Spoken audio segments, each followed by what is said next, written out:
In this edition of In the Trenches with Dave Lapham, brought to you by First Star Logistics, as always in our phenomenal studios, we catch up with Phil Simms. And we talk about Super Bowl 58. Of course, Phil was part of CBS's coverage of the Super Bowl and did a phenomenal job at many levels, as he always does.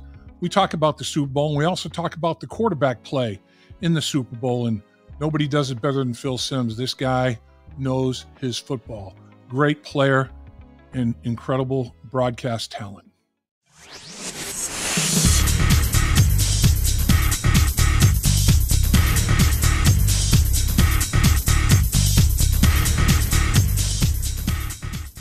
What did you make an outstanding decision today to join us in the trenches with Dave Lapham, brought to you by First Star Logistics, as always coming to you from our studios that we so greatly appreciate, because we have an unbelievably special guest, and that is none other than the great Phil. Okay. Here we go. Here we go.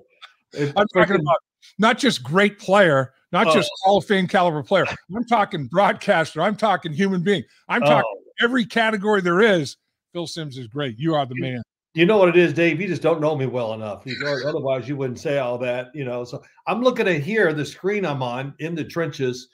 And, Yes. I'm going to have your autograph analyzed and see what it says. I like this. It's interesting. It's very neat, and I can read it, which tells me something good. But you ever had your autograph analyzed? I haven't had my don't hand do right. it. It's frightening. Is that right? Yeah, it was frightening. Somebody did it to me once. I said, "Oh, I think that is me." Yeah.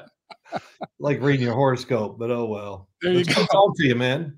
It's good. Great to talk to you. Great to see you. And I'll tell you what, you were outstanding. CBS's coverage of the Super Bowl was phenomenal, and you were outstanding, Phil. And tell us, now that you've had time to reflect on what you saw, what are some of the things you take from that Super Bowl that we just witnessed, Super Bowl 58? Well, we were challenged doing the show for real, just because of lack of technology and certain things. And I hate to say it this way, but when you do the pregame show and you're doing all this stuff, and then watching the game is really hard to even. So you don't have the feel that you have like during the season or the other playoff games, because it's a standalone one. But technology, everything in the stadium, space, you name it, it's all a problem. So that I'm still not happy about it. Just that some of the things I thought before the game. This was my first thought getting ready for the Super Bowl. I had 2 weeks, so by the time 3 days are over, you're bored with one game because you've already got so much information. But I thought this: if San Francisco's defense wasn't aggressive, that Patrick Mahomes would tear them up. And the 3 times I thought they got way too conservative: the end of the first half, the end of regulation, and in overtime. You gave Patrick Mahomes absolute knockdown, 100% completions, because you dropped back. You didn't want to give up the big play. And of course, we've seen it. Mahomes has been very good at delegating over the last 5 games and throwing it short and whatever. And, as a quarterback, even as an offensive lineman, you get to do a couple drops, and the quarterback's getting rid of the football in about 2 seconds, and you got a feel for what's going on. You're in rhythm. The defense tires out or whatever. And that would be my first drawback for the 49ers, just that way. They did blitz some, but their blitzes, I'm not picking on Steve Wilkes or anything like that, but they were automatic. In other words, they lined up and you just go 100% blitz. Yeah. So, it was easy for Mahomes in that respect and easy for me to say, but that was my first big thought about the game, and it kind of played out. So you got that pre-snap read, like, boom, you're like, oh, here he comes. Oh, it was automatic. The pre-snap reads were automatic. And if it was man-to-man, I will say this too. We talk about Patrick Mahomes. It's great. He is a great player, one of the greatest ever. But Andy Reid and Matt Nagy, listen, it's like when they were blitzing, I didn't see checks much, maybe 1 or 2 times, but they had the man-to-man beaters up there. Yeah. And it's timing, whatever you want to say, but they had a great feel for what San Francisco was doing. And hey, still, I know I'm all over the place. San Francisco had 15 chances to win the game, and they didn't. Yep. And so we got what the finish is. That's all what everybody cares about. And my first reaction was, watching in the trenches, how the hell do you not have four hands and multiple eyeballs on Chris Jones? How do you blow it where Chris Jones is unblocked? Pressure on the quarterback. I mean, it's unbelievable. Not just singling him up, but leaving him unblocked because of assignment mistakes or whatever. I can't fathom that you've got one of the best, if not the best defensive player in all of football, and you're letting that guy run to the quarterback unblocked. I mean, more than once. It's like, man, what was going on there? And I guess, Steve Spagnuolo did a good job of confusing the blocking patterns that the 49ers were doing. But, I mean, singling him up, you're rolling the dice. But to let him just run at the quarterback like that, I was like, oh, my gosh, man, that just can't happen in a game like that. It was crazy. Yeah, well, the one play you're talking about was down, I think, on the 4 or 5 yard line somewhere in there. And both receivers were wide open for a touchdown. I mean, drop kick it, throw it left-handed touchdowns for the San Francisco 49ers. The pass protection was blown by the right guard. He was the backup. And I think it was him that said it. He woke up and he sees his phone on Monday morning. He goes, oh, my God, everybody's getting on me. But it's not funny, but that's all it was. If they don't blow that assignment, I'm telling you, both wide receivers, you probably saw it on replays and all that. They not only they open, they're wide open, can't miss throws. So there's the Super Bowl for you. Every year we see things in the Super Bowl. Chicago Bears playing Indianapolis Colts. Chicago Bears, when they were in the Super Bowl down in Miami, they played cover 2 99% of the time on defense. Yeah. So all of a sudden they're playing cover 2, and one of the safeties decides to go way up and play the line of scrimmage, and they blow the coverage. How can you do that when that's all you basically do? And what does Peyton do? He sees it and lobs one out there for a long touchdown. It was a big difference in the game. So it's crazy. So you have Mahomes throwing the football for 333 yards, but then he rushes. He's the leading rusher, 66 yards for the Kansas City Chiefs. I mean, 399 yards offense. The fact that he was hurting them with his feet and his throwing arm like he did. I mean, how good a Super Bowl did this quarterback play? It was really good when it counted. Overall, I mean, think about the game. I'm just off the top of my head. I was thinking about it a few minutes ago. I think he threw basically 3 passes down the field in the whole game. It was all underneath. I thought both quarterbacks were very conservative early in the game, and I understand it. Now, in this day and age, the way we just analyze the quarterbacks to death, you can't help but be very conservative early, just because that mistake can maybe ruin the rhythm of the team, but also can get in your head, Dave. For the Super Bowl more than any other game now, it's crazy. Just think how much we analyze it during the year. What are we going to say in the Super Bowl if you make a mistake early in the game? Right. So, but Mahomes, the difference is his running in the game when it really counted. He did that. And, of course, the other one was the play calling. I thought their play calling as the game went along really was on top of everything.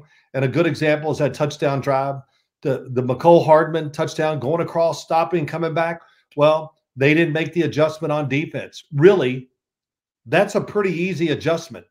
But I'm sure the moment, the nerves and all that, nobody covered him, and he was in there for the touchdown. So it was really good by Mahomes, but it wasn't great.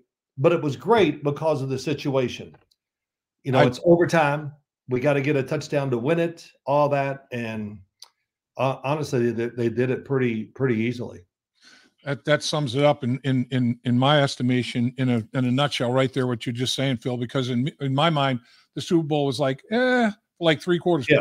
Fourth quarter and overtime, it had my attention now. Fourth quarter and overtime, some stuff was going down, and it's well, let me say this, Dave, and you tell me. You follow it all, and just think about when they got embarrassed by the Raiders on Christmas Day, I think it was. Yep. I mean, they got embarrassed in every way you can possibly do it. Mahomes had maybe the worst game of his career. But what happened after it? Andy Reid said it many times, and I talk about it every single week after that. They changed. They started Mahomes stood in the pocket, made quicker decisions, wasn't moving, on every play looking for the big play.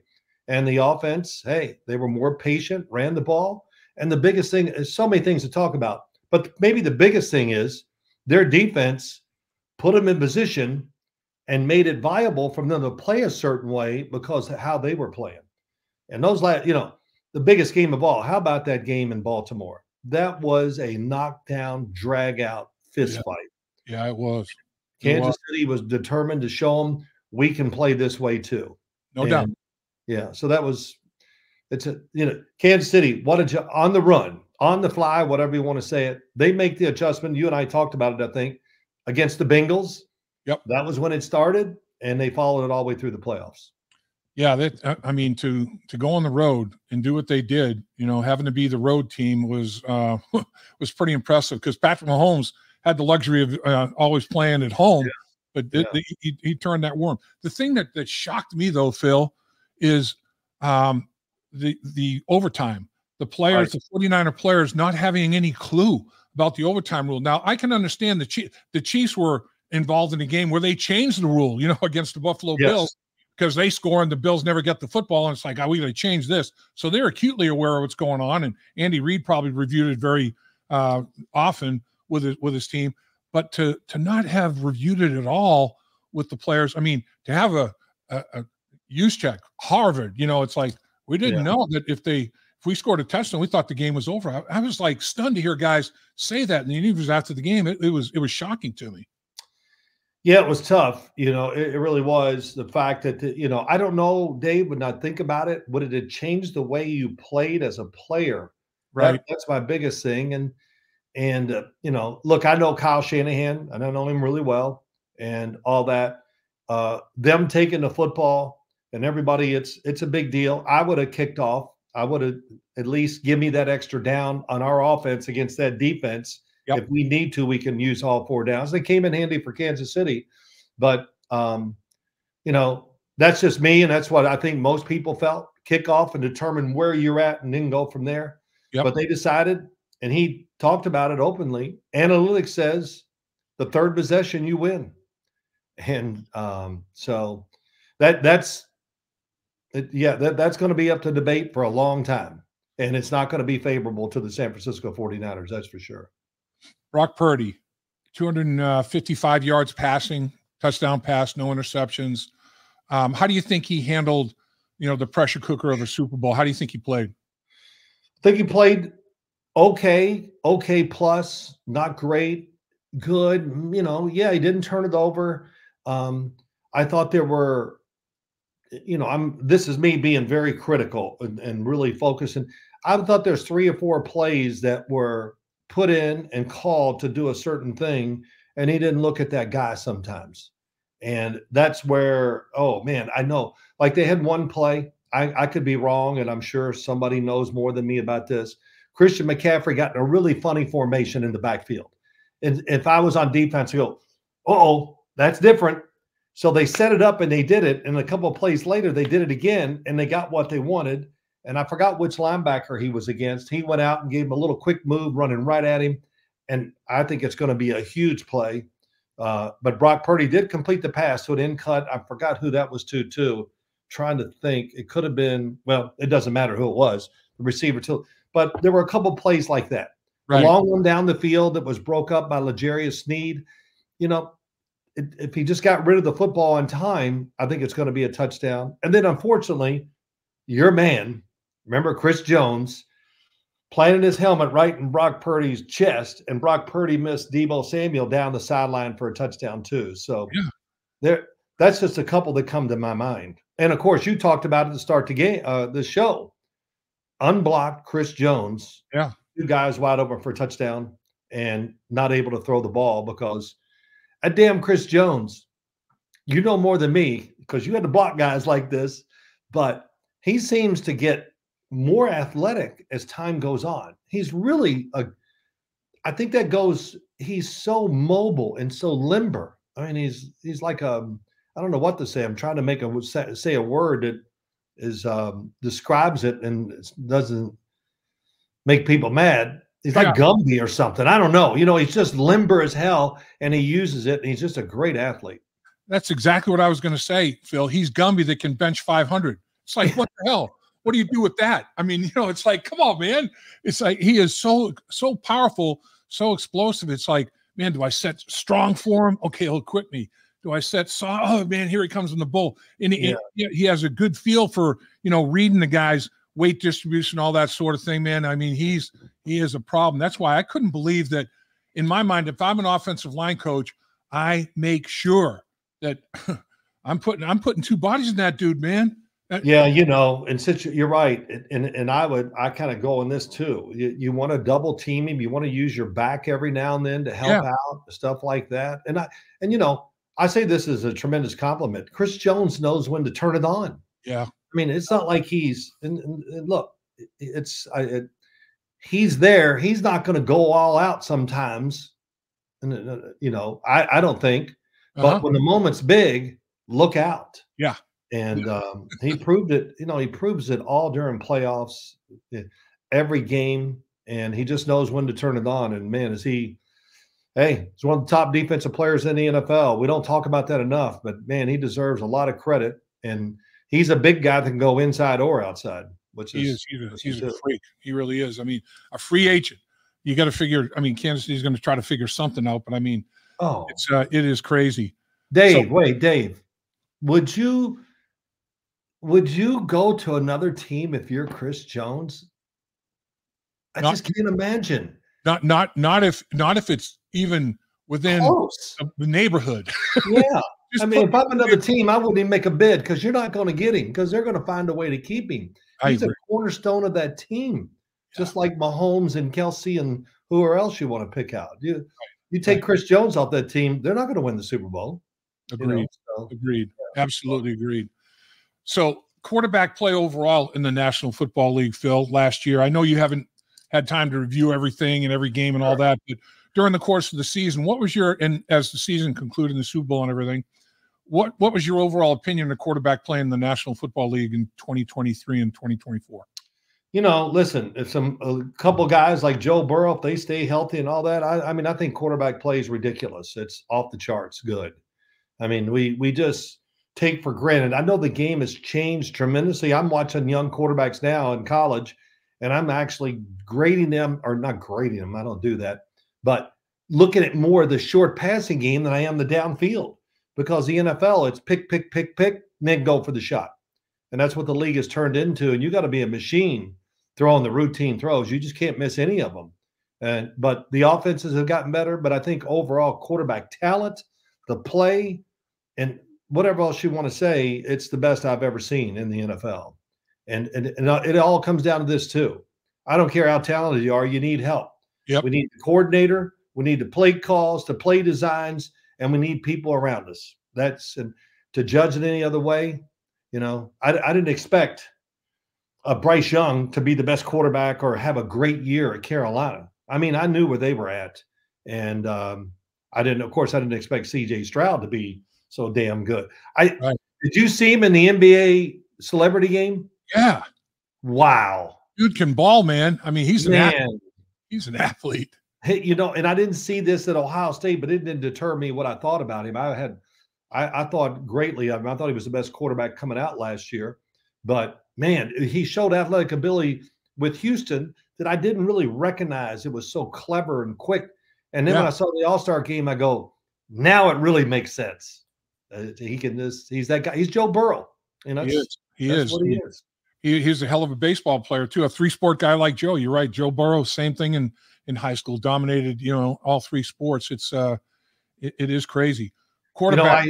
I'll just give you a little thing. Once, I won't tell you the names. There was a quarterback. Phil Simms, too, by the way. High school stud, multiple sport high school stud, Phil Simms. Well, yeah, back then, that was a different thing. So it was great. But a coordinator, there was a draft coming up, and they had this guy they were going to take in the first round. They ended up taking him in the first round. I don't want to say his name. Yeah. But they went around the table. First round. Everybody, yeah, we got to take him first round. They come to the coordinator and he goes, I don't even want him as a free agent. And everybody's like, what? And he goes, listen, he was terrible at basketball. He makes only a few good throws a game. He can't play golf. And he just went on and on. He goes, what quarterback can't do these things? And he was right. The guy was a first round pick, and he was awful. He just had no chance. But that is kind of true. I mean, I played golf when I was playing with all the quarterbacks. I mean, hell, everybody was hitting the ball out of sight. That's what it was. And you just can play. You can shoot. You're the shortstop on the baseball team. Oh, you want me to pitch, coach? I'll be the catcher. That's what, there was a time when you were playing, probably I'd say 90% of the quarterbacks in the league were baseball, football, even basketball players. Right on. Absolutely. Yeah. Absolutely. Everybody was. You're right. Yeah. And it was encouraged back then. Instead of, specialization, it was like, go improve your skill set. Do as many things athletically as you possibly can. Make yourself better. I mean, it's changed so dramatically that way, man. Yeah, it has. And it's, hey, look, playing multiple sports, whatever. Baseball was our big thing in my family, and I loved it. I didn't like baseball. I loved it. And, man, I couldn't wait for baseball season every year. Yeah. I know it was in Louisville, Kentucky. The only thing that was bad about high school baseball, man, we played a lot of cold games. Wind, cold, spit and rain. It was awful. I hear you. You know the feeling. Okay, so everybody's looking for the quarterback. College football, people are saying, oh, there's 5-6 quarterbacks going to be in the first round. And I know it's in the early stages, and I know you're in the process of evaluating these guys and studying tape. What do you think about the quarterback crop this year? And is it overblown to say, a half dozen guys will be first-round draft picks? I would be very surprised if a half dozen went in the first round. Yeah. I think there's a lot of quality. I think we're looking at, I won't get into the names really yet, but we'll just say JJ McCarthy. I watched him play, and they're on TV all the time. And that I went, okay, he's still raw. He needs another year, but I understand why he came out. It's hot. It's a good time for him to come out. They win the national championship game. Michigan, I don't know how many guys are going to lose. I've heard they could have like 3/4 of the team could be drafted. But just watching him, I was like, oh boy, I was watching this morning, and I go, ooh, this is better than I expected. Really good arm. And he only has one speed, and that's fastball down the middle. I mean, every throw, he throws screen passes. I'm telling you, he smokes them out there. So, but that's kind of a good example. As I watch it, I just go, oh, he's caught me off guard. He's raw, but I can see starter NFL talent without question. But is that right away? And the answer there would be, for me, there's just no way he would be the first round pick and be the starter right away. I just don't see that. He needs more throws. That's these college teams. Joe Burrow, he's down there at LSU. Look at all the throws, all the experience, and that translated really fast to the NFL. Right. But that would just be one. I would see JJ McCarthy, maybe if somebody had a 2 first rounders late in the first round, or move up somewhere taking him. But realistically, I would just guess right now it's early. Second round, and I think there's going to be a pretty good crop there where you can get a guy one day that can be the starter, but he has no chance of being starter day one, if that makes sense. Absolutely. Yeah. And I see that, with what else you going to push on TV? If you're ESPN, the NFL Network, and all that, quarterback. Sure. Who's going where? Justin Fields is going here. This is so. It brings more attention to the game and to the draft and everything that's involved, because hyping the quarterbacks is what people want to hear. Trades are so hard to get done. I mean, it takes two to tango. We all know that. Do you think that potentially one of these trade for quarterback possibilities may come to fruition? And if so, do you have a feel for which one might be? Well, I think it's a given. Justin Fields will not be back to Chicago now. I mean, he took him, what, Instagram? Is that what it was on? I don't know. Whatever. I got to get into I actually been watching Instagram for the last week. I've never done it in my life, and I'm going, yeah, this is addicting. Guys doing whatever. It's everything. Yep. But Justin Fields is going to move. The question is where. Yeah. Then there's always talk that somebody can move out. That's the big talk. New England's got the third pick. Will they take a quarterback or move out? All that.